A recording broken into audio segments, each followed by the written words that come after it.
Tuesday's episode of Locked On Longhorns. That means we are talking about the concerns we had and things we need to improve on ahead of the Big 12 conference schedule. You are Locked On Longhorns, your daily podcast on the Texas Longhorns. Part of the Locked On Podcast Network, your team every day.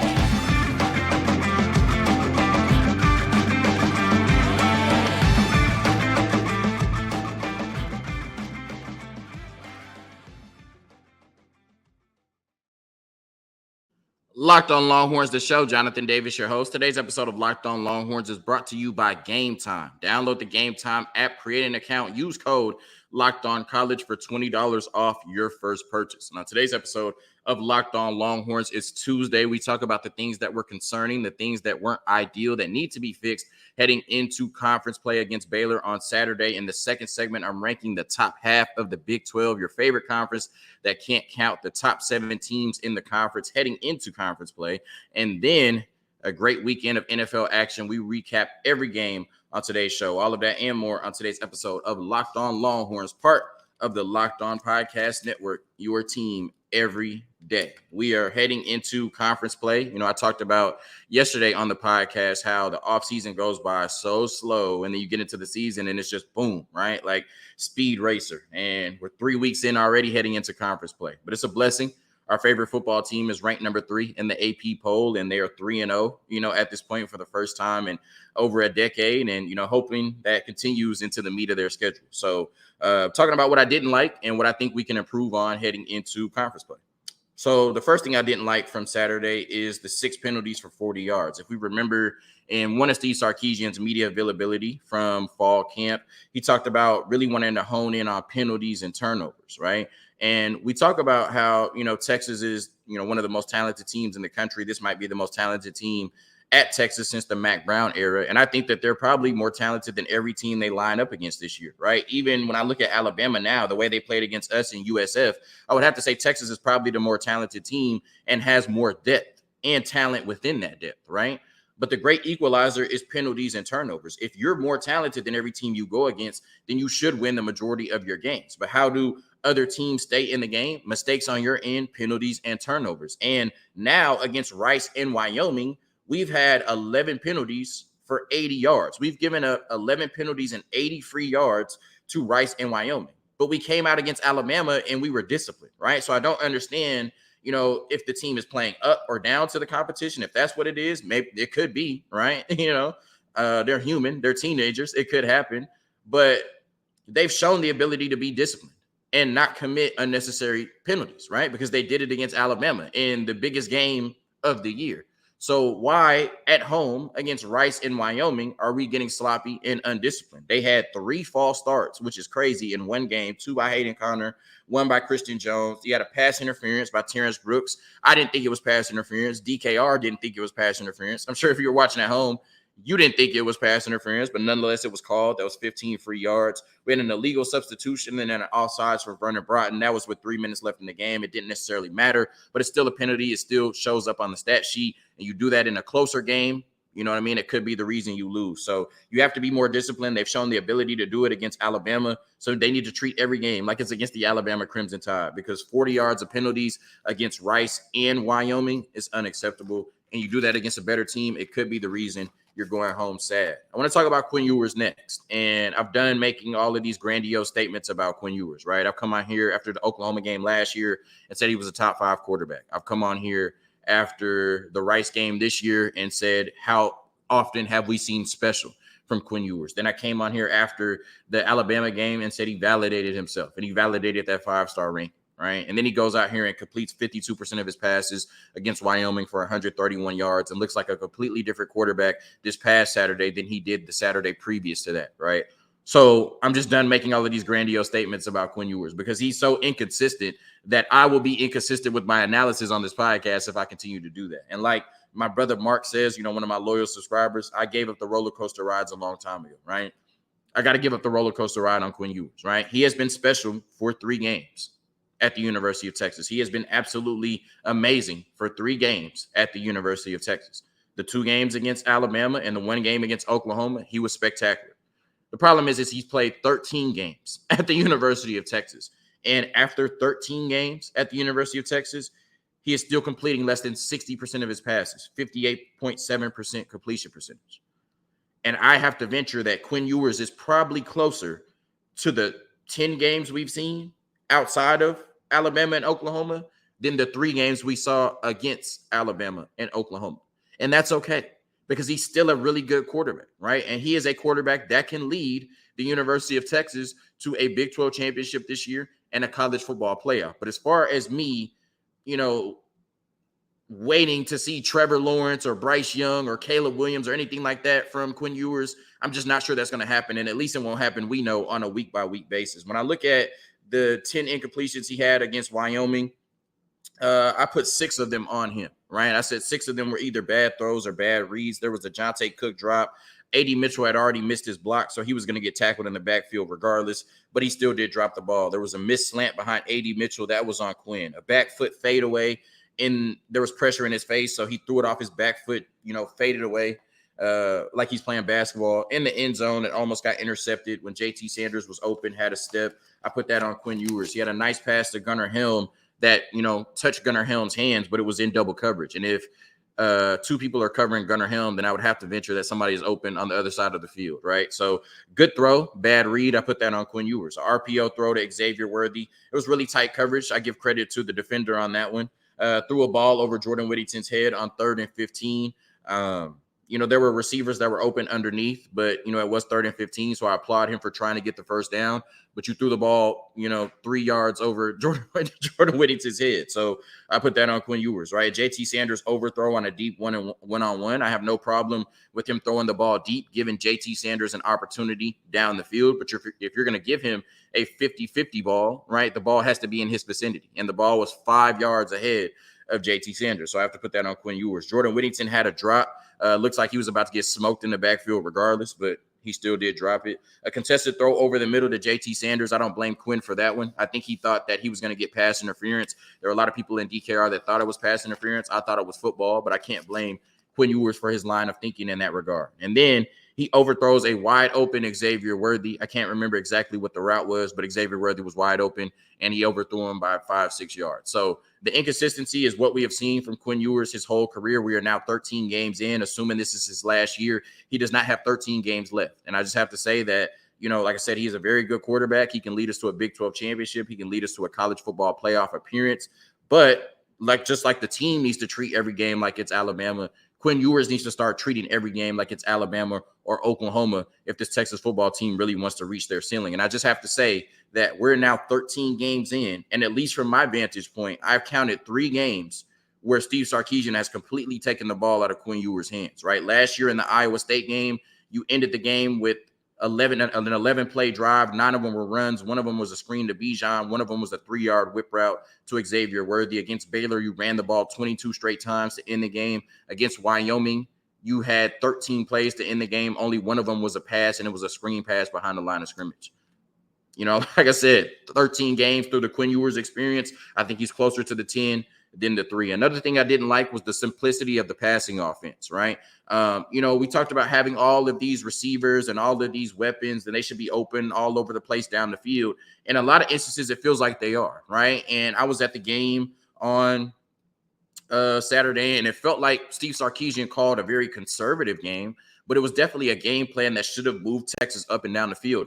I saw on every passing play somebody that was running open, right? And so the problem was there were either bad throws or missed reads that led to this offense not being efficient and moving down the field, which led to us being tied 10-10 going into the 4th quarter. And when I look at it, I'm not sure if this was Steve Sarkisian being conservative, saying we should be able to beat Wyoming, being conservative, and then I'll open it back up in conference play, similar to how he did against Alabama after playing Rice, or if Steve Sarkisian is calling an offense that he trusts his quarterback to complete, right? Because if Quinn Ewers is completing 58% of his passes for his career, and in this game, he is completing 52% of his passes, I might want, all of these special and, creative and innovative, route concepts down the field. But if Steve Sarkisian doesn't trust Quinn Ewers to execute it, he's not going to call it. So like I said, we'll just have to wait and see what happens against Baylor. But I'm not sure if the offense we saw on Saturday was conservative because it was against Wyoming, or it was conservative because that's what he trusts Quinn Ewers to execute at this point. When you look at Xavier Worthy, he had 4 catches. 3 of those 4 catches were screens. The other catch was a target that was within 5 yards. We're talking about one of the most explosive and fastest players in the country. And all 4 of his catches were either screens or came within 5 yards. He was targeted twice in the intermediate area of the field. One was a missed throw by Quinn. One was a great play by the defender. But the fact that we're in the 3rd game of the season and we can't get explosive plays to Xavier Worthy down the field, that's just a little bit too conservative to me, right? Like Xavier Worthy is way too explosive to only be throwing him screen passes, right? When we look at Keelan Robinson, one of the most explosive and fastest players on the team, he had 1 catch for 16 yards. It was a screen pass. When we look at Jonte Cooks, 1 target, right? 5-star receiver coming into the University of Texas. He had 1 target against Wyoming. He had 1 target against Wyoming. It was a screen pass. When I looked at everything that A.D. Mitchell ran, right, they were all slanted outs, right? Everything he ran was slanted outs, damn near. When I look at the pass to Byron Murphy, of course, that's like a trick play, a specialty play. But, you know, that's just a 1-yard little dump off to Byron Murphy. So when I look at the majority of our passing game on Saturday, it's just a bunch of screens and dump offs and quick passes, right? And I just think that this offense has way too much talent. We have too much talent on quarterback, even though it's inconsistent, and too much talent around him to basically be playing this throw a screen and then hope we break, you know, a play for 40, 50-yard offense, right? I just think that, you know, when we saw Steve Sarkisian at Alabama, he was really dialing up offense that had defenders confused. And now it just seems like we're running an offense that either was conservative against Wyoming because it could be, or this is what he trusts Quinn Ewers to execute, a bunch of quick throws at the line of scrimmage and then hoping your playmakers make plays. And like I said, I just know that Steve Sarkisian has way more in his bag for that. And I think this offense is way too talented to be running offense like that. But we'll see what happens against Baylor on Saturday and then the rest of conference play. And then the last thing I just wanted to talk about is I think we need improved play from our safeties. I think the defense has been great as a whole. Obviously, Jaron Thompson has 2 interceptions the past 2 weeks. But we also saw, you know, him give up essentially 2 touchdowns, right? The one against Jalen Milroe, that deep pass. And then on Saturday, that long 62-yard run, he just took a horrible angle and then got smoked to the spot, right? He was just too slow and couldn't catch up to the running back. Keaton Crawford and Michael Taft, they've been good in spots, but they've also given up plays in spots. And I think Jalen Catalon, he just hasn't been on the field enough, right, to make a huge impact on the field, right? They have him on a pitch count. You know, they're monitoring his minutes, you know, monitoring his game plan, you know, trying to, you know, keep him fresh, you know, and healthy throughout the season. And I think because of that, he just hasn't had the on-field impact through 3 games that we thought he would thus far. So those are just my concerns or things that we need to pick up heading into the Baylor game on Saturday. I think that we'll be fine. Obviously, we're 3-0 for a reason, and they've won each game by double digits. So these are just small concerns, things that can improve if you want to stay undefeated through conference play. But through 3 weeks, they have been obviously one of the best teams in the country, hence their number 3 ranking in the AP poll. A quick word from our sponsors, and then I'm ranking the top 7 teams in the Big 12. This episode is brought to you by FanDuel. Snap into action this NFL season with FanDuel, America's #1 sportsbook. Right now, new customers get $200 in bonus bets guaranteed when you place a $5 bet. That's $200 in bonus bets, win or lose. If you've been thinking about joining FanDuel, there's no better time to get in on the action. The app is so easy to use. There's a wide range of betting options, including spreads, player props, over-unders, and more. So visit FanDuel.com/lockedon and kick off the NFL season. FanDuel, official partner of the National Football League. All right, so I'm ranking the top half of the Big 12 in the second segment. And the first team, the highest ranked team in the AP poll, is crazy that only 2 teams are ranked in the AP poll, and they just happen to be Texas and Oklahoma from the Big 12. Shout out to Britt Yormark, though. But Texas is the #1 team in the conference, and we said that in the preseason, and through 3 weeks, it's held up. They beat, you know, Wyoming and Rice, even though it was a little slow to start. They still beat both of those teams by 20-plus points, and then you went on the road and beat Alabama and Nick Saban. And even though it looks like a down version of Alabama, that's still one of the best wins in college football up until this point. So Texas is the clear-cut #1 team in the Big 12 conference thus far. Oklahoma, I have to put them at number 2. This is a team averaging over 50 points a game, allowing less than 10 points a game. They've been dominant. Now, you can say what you want about their schedule. It hasn't been the best, and Oklahoma did this last year, and they ended up losing 49-0 in the Red River rivalry. But I can only analyze what I've seen thus far, and Oklahoma has looked really good. Whether Dylan Gabriel or Jackson Arnold was in at quarterback, this team has definitely taken a leap. They beat Arkansas State 73-0, came back and had a milder game against SMU 28-11, and then they beat up on Tulsa 66-17. So we'll see how they fare in conference play. They have a game against Cincinnati this weekend, but through 3 weeks, Oklahoma has been the clear number 2 team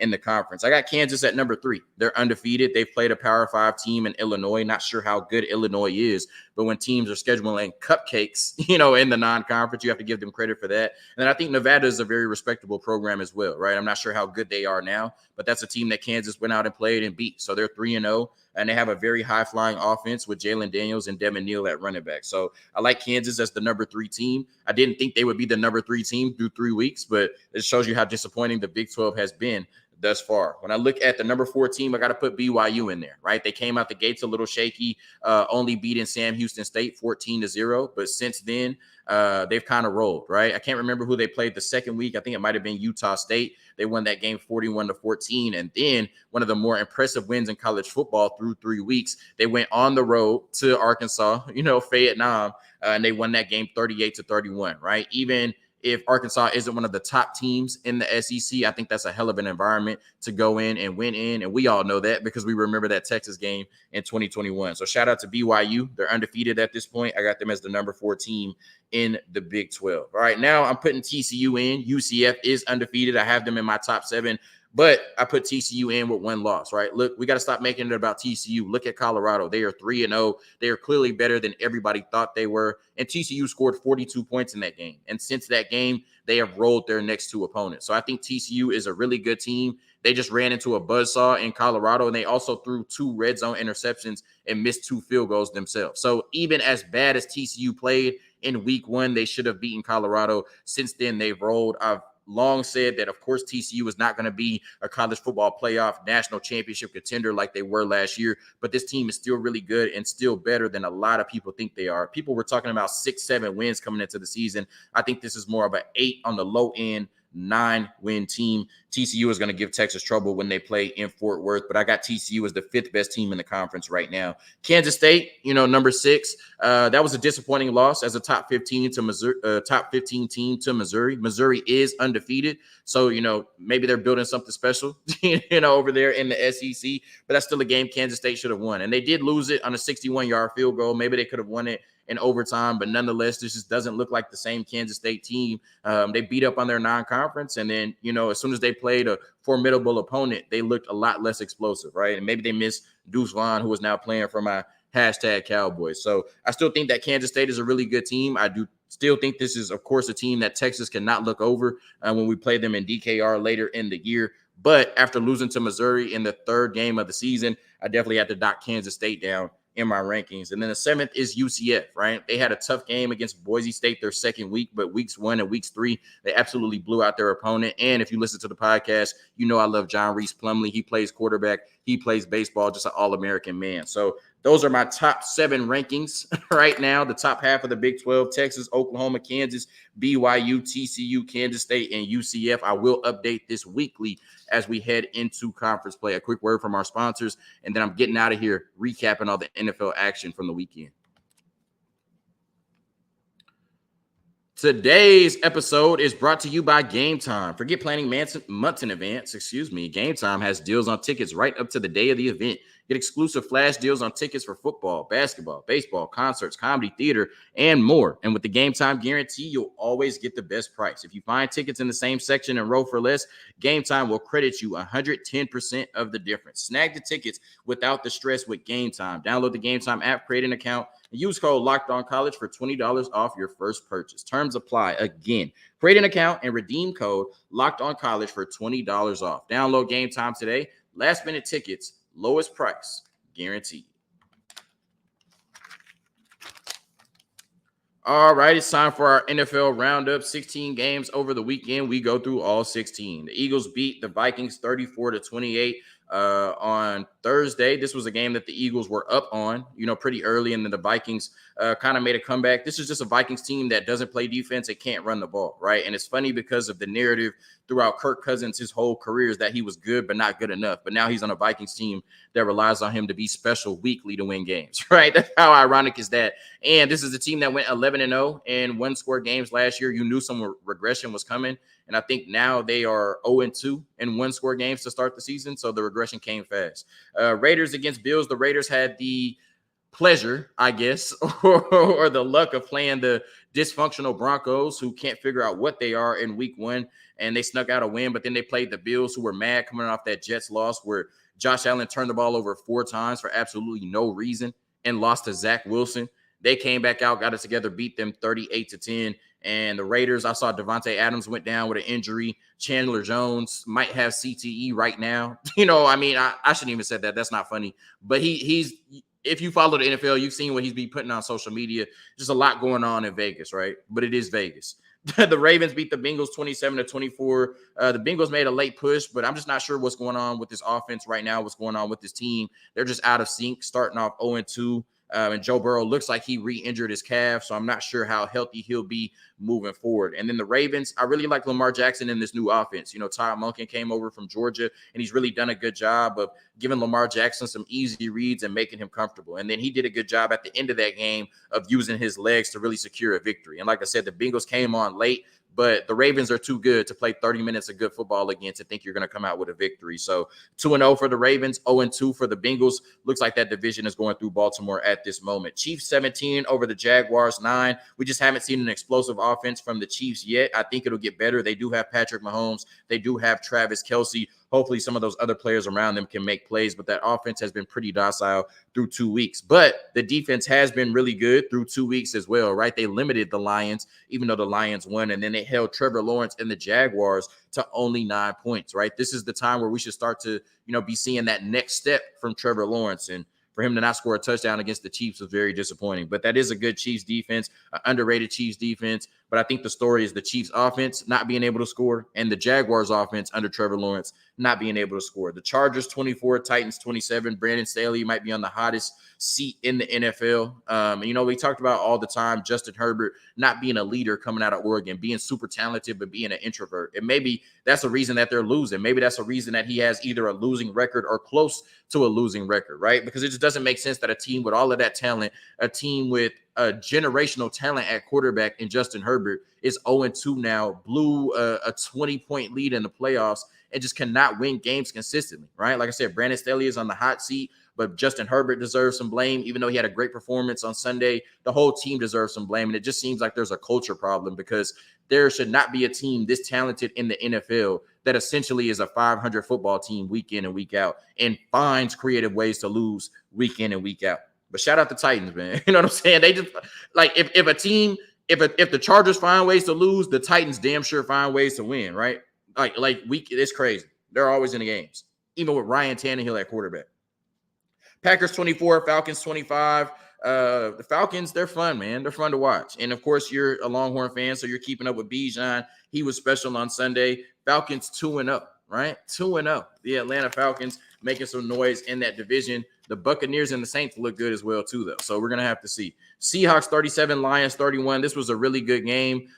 Geno Smith almost blew it, running 20 yards behind the line of scrimmage on whatever he was trying to do, but he came down and led the game-winning drive. I got Tyler Lockett on my fantasy team.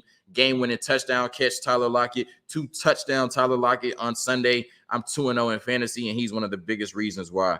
Lions may have lost C.J. Gardner-Johnson for the season. That's a huge loss, but I still think that's a good Lions team. Colts 31, Texas 20. The Texans just aren't ready, right? They don't have enough around C.J. Stroud for him to flourish. And this defense that we thought would be really good was missing 2 safeties and gave up 31 points to the Colts. Anthony Richardson has been really good, better than I thought he would be the first 2 weeks, but he has left both of his first 2 NFL games due to injury. So that's something that you're going to have to watch out for. He's going to have to play a little bit smarter, but this Colts team looks really good through 2 weeks, even though they're 1-1. Bears 17, Buccaneers 27. The Buccaneers are surprising. 2-0 team. Baker Mayfield has been better than I thought. He does have some really good weapons to throw the ball to, Mike Evans and Chris Godwin. And this defense has really revitalized, and they're playing the type of football that they were playing in Brady's first year when they won the Super Bowl, right? So this is a good Buccaneers team, and they're definitely going to give the Falcons and the Saints some problems in that division this year. I think the story in this game is just Justin Fields, right? Like, you're talking about, a great player coming out of high school, a great player at Ohio State, and he just looks lost in NFL action. Like, not even, okay, he's figuring it out. Like, he just looks lost. It just does not look good right now for Justin Fields. Hopefully something changes, Giants and Cardinals. This game was looking like a very embarrassing game for the Giants. We know they lost 40-0 in the first week, and then they were down 17-0 to the worst team in the league and the Cardinals in this game. But they they went on the biggest comeback victory they've ever had in franchise history. I think overcame a 21-point deficit to the Cardinals to win 31-28. That was a huge win for the Giants. A lot of people thought they could make noise in the division this year. A lot of people thought that they would make the playoffs after they did last year. And then, starting off the season, losing 40-0 and losing Saquon due to injury was tough. So they got a huge win. We'll see if they can build some momentum moving forward. 49ers, Rams, this was a really good game, and the 49ers just still look like the class of the NFC, especially the way that the Eagles have played the first 2 weeks. 30 points over the Rams, 23. The Rams were in the game, but I think 2 Matthew Stafford interceptions, even though they weren't really on Matthew Stafford, were the difference in the game. The 49ers get a tough divisional win and one of the best rivalries in football. Jets 10, Cowboys 30. I think the story is Zach Wilson is not good enough to beat a defense like the Cowboys defense, so they had no chance regardless, and he kind of held it up at first, was able to make some plays running, but then he threw 3 interceptions in the second half. They just came apart. I really like Dak in this new West Coast offense under Mike McCarthy, right? It looks very like, what's the word I'm looking for, right? It looks like very tunnel vision, right? They're not going out there trying to be the number 1 offense in the league. They're not going out there trying to score 45 points. They're just going out there trying to win every play, right? Even if it's, a short pass, a quick read, a comfortable read for Dak Prescott, they're just going out there just trying to win every play. And I see probably the most efficient offense I can remember under Dak Prescott since Ezekiel Elliott was the best running back in the league. So Kellen Moore is a hell of a play caller, a hell of an offensive coordinator, but I think Dak looks more comfortable and he looks in rhythm in, this conservative West Coast offense under Mike McCarthy. And I think we found the perfect pairing for Dak Prescott. We'll probably see the best version of Dak Prescott we've seen in a few years this season. Commanders over Broncos, 35-33. This was a crazy game. The Broncos were up 21-3, I think, at one point. Then the Commanders go up. The Broncos catch a tip drill Hail Mary to make it 33-35, pending a 2-point conversion. And then there's a pass interference on the 2-point conversion that prevents them from getting it, but they don't get the call. They lose 35-33. Sean Payton is 0-2 in his Broncos career with Russell Wilson. Like I said, it's just dysfunctional over there. I don't know what's going on. Maybe they need to give Russell Wilson his office back. Dolphins 24. They look like one of the best teams in the AFC. Patriots 17. I really like Mac Jones. They just don't give him any weapons. And he finally got a weapon that's explosive, throws on the ball, he fumbles. Bill Belichick benches him for the rest of the game. So, I don't know. I really like, Mac Jones. I think he's a hell of a quarterback, but he has not had any weapons to write home about since he has gotten to New England. Saints 20, Panthers 17. Bryce Young is just not ready yet, and I thought that he came on late in the game, but he has no offensive line and no receivers. They have him targeting Adam Thielen like he's Cooper Kupp. It's ridiculous. So, Bryce Young has to get better, but they also have to put a team around him because there's no way he's going to win games this year targeting Adam Thielen like he's a Hall of Fame receiver. And then Browns 22, Steelers 26. I couldn't even watch the rest of this game. Nick Chubb is on my fantasy team, but just as a football fan, as a human being, seeing Nick Chubb's leg get pushed all the way back like that, it was a horrible scene. So I just want to say, prayers up to Nick Chubb. Obviously, he's out for the season. Hopefully, he can come back and be that same Nick Chubb next year and for the rest of his career. A good win for the Steelers. But like I said, it was just hard for me to watch after seeing that Nick Chubb injury. So that was week 2 in the NFL. My Cowboys play the Cardinals next week. So like my Longhorns, we should end up 3-0. Thank you for tuning in to another episode of Locked On Longhorns, part of the Locked On Podcast Network, your team every day. Hook 'em. Peace. Let's get ready for conference play.